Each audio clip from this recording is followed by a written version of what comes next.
Nash Caldwell had always believed he understood Juniper better than anyone. After 5 years of marriage filled with joy, challenges, and shared dreams, he was confident in their bond.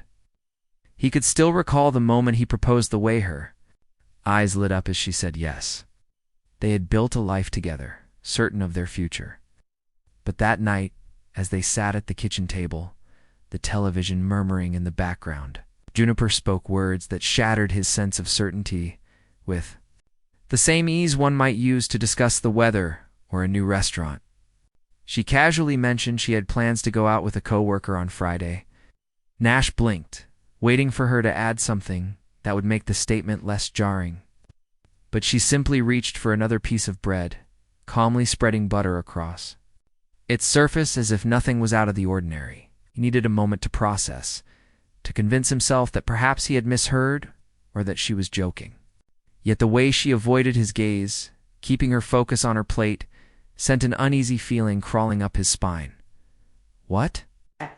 he asked, his voice remarkably steady despite the turmoil within him. Juniper finally looked up, and for the first time, Nash noticed something unsettling, a careful calculation in her expression, as if she'd been anticipating this exact reaction. "It's just dinner. It doesn't change anything between us," she said lightly, her tone far too casual. "I love you. This doesn't affect our marriage." Nash studied her, searching for a crack in her composure. But she appeared completely at ease, as though she truly believed this was normal. His fork lay untouched on his plate, his appetite gone, his pulse hammering in his chest. Yet he refused to let her see the impact of her words. Juniper likely expected a grand explosion of emotion, an ultimatum, but Nash was not that predictable. If there was one thing he had mastered, it was restraint when it mattered.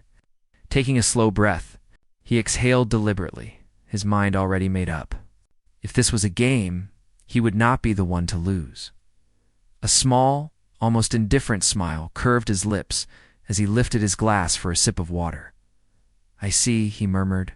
Juniper's breathing hitched, barely noticeable, but enough for Nash to catch. That alone confirmed his suspicion.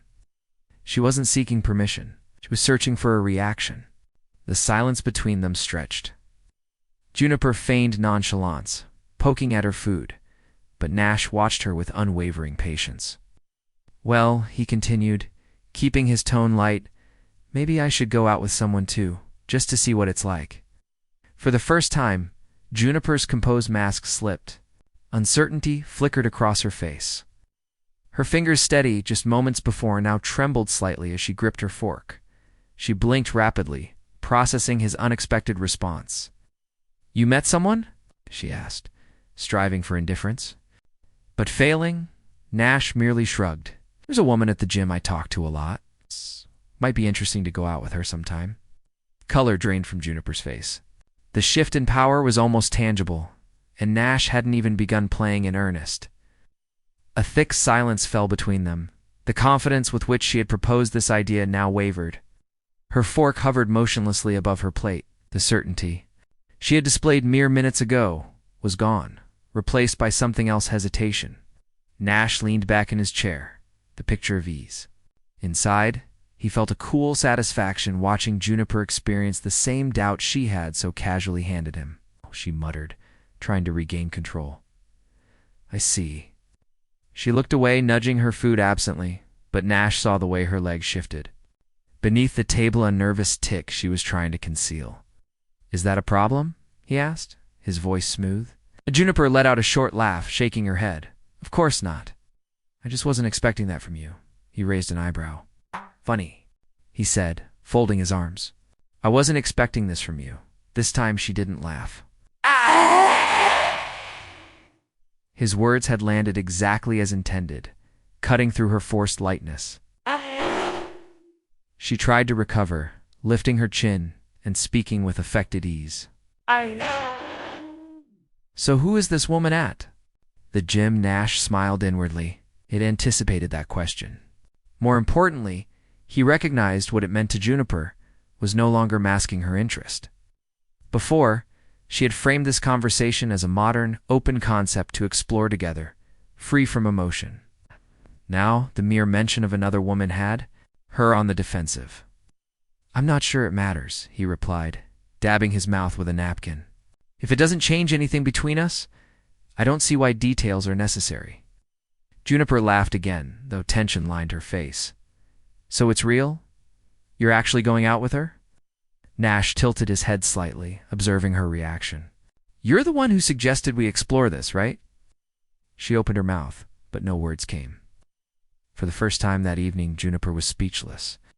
The air between them was thick with unspoken truths. The confidence she had displayed when setting this plan into motion was now slipping away. This was no longer a test of Nash's reaction.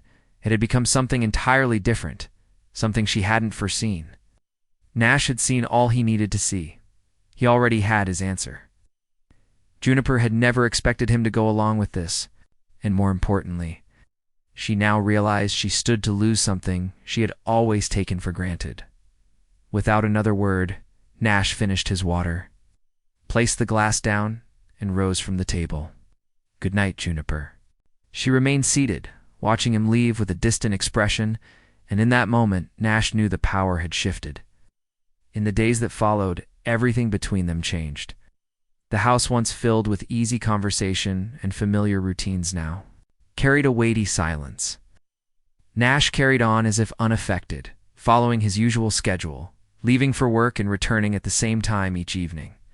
But the unspoken tension between them lingered, louder than any argument ever could. In the beginning, Juniper brushed it off as just a phase. She convinced herself that Nash was only pretending to be indifferent, trying to make her back down. But as time passed, it became clear that he wasn't pretending. If anything, he grew more distant and unpredictable. The first moment of true unease struck her on a Wednesday morning. She was sipping her coffee when she noticed Nash standing in front of the hallway mirror, fixing his collar. It wasn't the first time she'd seen him do this. But something about the way he checked himself over, ran a hand through his hair, and examined his reflection twice felt different. Then he picked up his phone and smiled. Strange tightness formed in Juniper's chest for the first time. She felt a fear she had never associated with Nash before, the fear of losing him. She attempted to push the feeling aside, but the image of him at the mirror haunted her all day. Who was messaging? Him. Had he actually met someone else? That evening, as they sat on the couch watching TV, she tried to sound casual. "You seem happier lately." Nash didn't take his eyes off the screen. He simply smiled slightly. "Do I?" She crossed her legs, forcing a light tone. "Yeah, like you've been... busy." This time he turned to look at her, his gaze assessing as if he were measuring her words, deciding how much she truly understood. Then in a calm voice he responded, "Yeah, I guess I've been using my time better." A shiver ran down Juniper's spine. Over the next few days, she watched Nash more closely. His phone lit up with more messages. His morning runs started earlier. One evening he came home from work and went straight to the shower, humming a tune she didn't recognize. Then, on Friday morning, as they sat at breakfast, he casually mentioned, "I'm going out tonight." Juniper's hand froze with her coffee cup midway to her lips. She worked to keep her voice neutral. "With who?" He didn't hesitate. "That woman from the gym." It felt like a punch to the stomach. Her mind raced for something to say, a way to redirect the conversation, to regain control, but there was nothing to be said. Nash was simply following the very rule she had set in motion, and suddenly, she wasn't sure she wanted to play anymore. That night, while Nash got ready without a care, wearing a shirt she barely remembered and his cologne lingering in the air, Juniper felt the full weight of her actions. He didn't ask about her plans, didn't show the slightest concern over her supposed date with a coworker. It was then that she realized the cruel truth: she had never intended for this to be real. She had wanted to test him, to make him question himself. But now she was the one filled with uncertainty. She couldn't bring herself to leave the house. Messages from her coworker went unanswered. Instead, she paced the living room, staring at her phone, waiting for Nash to message her, waiting for him to come home early, waiting for this to all be a joke he decided to abandon at the last moment. But Nash didn't message. He didn't return early. When he finally walked through the door after 3 o'clock in the morning, he was utterly calm, as if nothing had happened. Juniper sat frozen on the couch, eyes locked onto him. "How was it?" asked, her voice weaker than she intended, removed his jacket, draped it over a chair, and met her gaze with unsettling neutrality. It was good. Those 3 words were like a dagger to her heart. Desperation clawed at her, but she didn't know what to say. She wanted details, wanted him to say it meant nothing, that it had been a mistake. But Nash wasn't apologizing, nor was he hiding anything, and perhaps that was the most terrifying part. Without another word, he walked to their bedroom, leaving her sitting there, her heart pounding in the unbearable silence. The next morning, Juniper awoke with a heaviness in her chest she had never felt before. Genuine fear. Fear that Nash had changed. Fear that she had started something she could never undo. When she entered the kitchen, she found him drinking coffee, scrolling through his phone as if the world hadn't just shifted overnight. He didn't look up, didn't acknowledge her presence.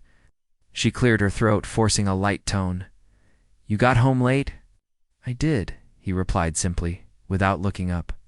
His indifference only tightened the knot in her stomach, watching her chair, watching him, searching his face for hesitation, for any sign that this was still a game. But Nash wasn't pretending. It was simply done. "Nash," she whispered, her voice betraying her vulnerability. "What are we doing?" He finally lifted his gaze, studying her for a long moment. Then, with a calmness that sent a chill down her spine, he asked, "You tell me?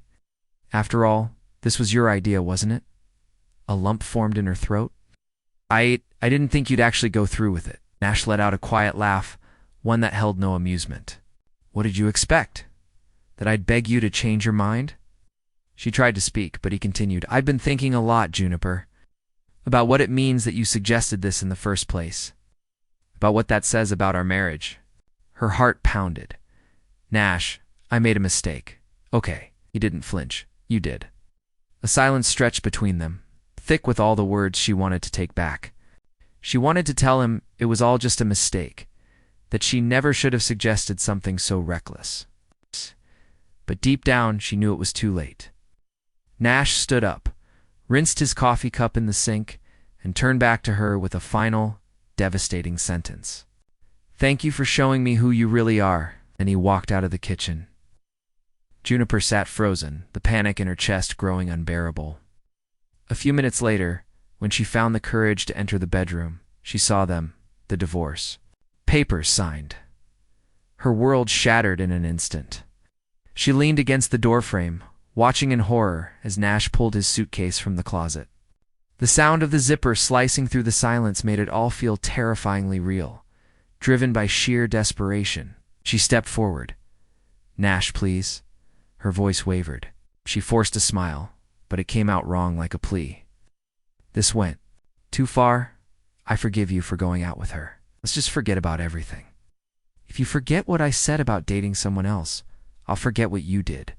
We can start over." Nash paused, gripping the suitcase tightly.